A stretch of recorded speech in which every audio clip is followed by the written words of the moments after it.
Hi class, let's take a look at example 4. And before we apply example 4, it's not quite on the correct format. So for us to apply the binomial formula, it has to be expressed as a sum.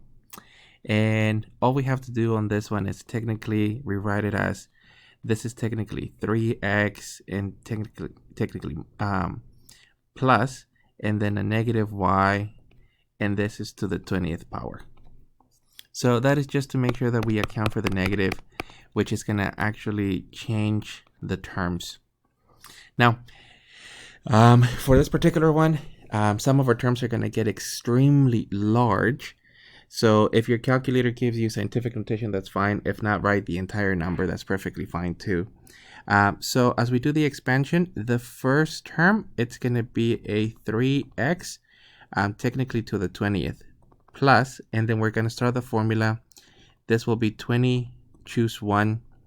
Then we will get a 3x to the 19th, and then a negative y to the 1st. And then we continue that pattern. Plus 20, choose 2. So 3x to the 18th, a negative y to the 2nd.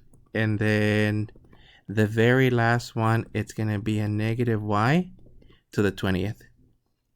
So let me plug these in because we're going to have to use the calculator. So this one will be 20c1. This one will be a 20c2. And don't forget that you're multiplying that times 3 to the 18th and times technically 3 to the 19th. So 20c1 gives me just 20, and then 20c2 gives me 190. So rewriting this one in terms of the actual final expansion, hopefully we can fit it here.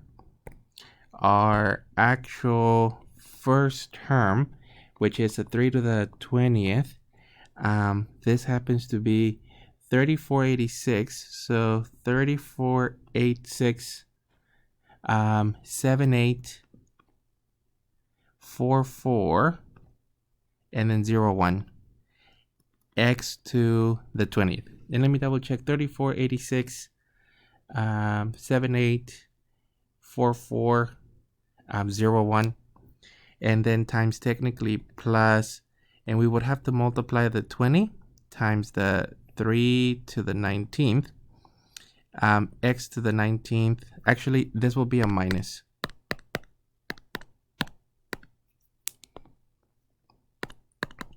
So minus, and that is because of the term here. And it'll just be a y. Then plus 119 times a 3 to the 18th. This will be an x to the 18th and then y squared. The minus cancels, so this one ends up with a plus. And then technically plus, your last value, it's going to be a y to the 20th. So all we have to do is simplify the constants. We have to multiply the 20 times 3 to the 19th, then the 190 times 3 to the 18th. And as I mentioned before, some of these are very large numbers. So if your calculator gives you scientific notation, that's fine. So 3486 7844.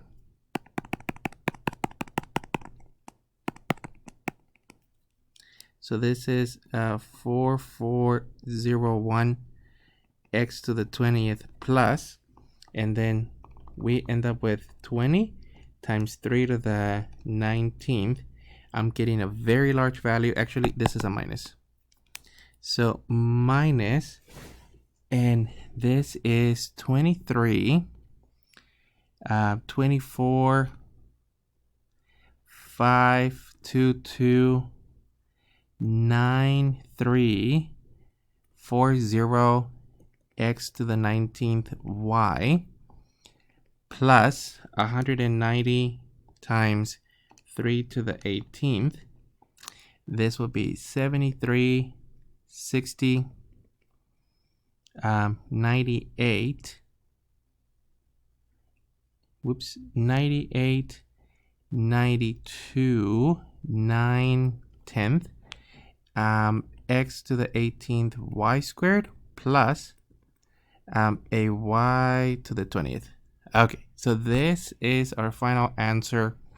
If your calculator is giving you the constants, and I'm talking about these constants in scientific notation, that's fine. The numbers are so large, and if they show up in the next topic, we're just literally looking at the exponents and then derivatives of some of these. So that would be it for this one.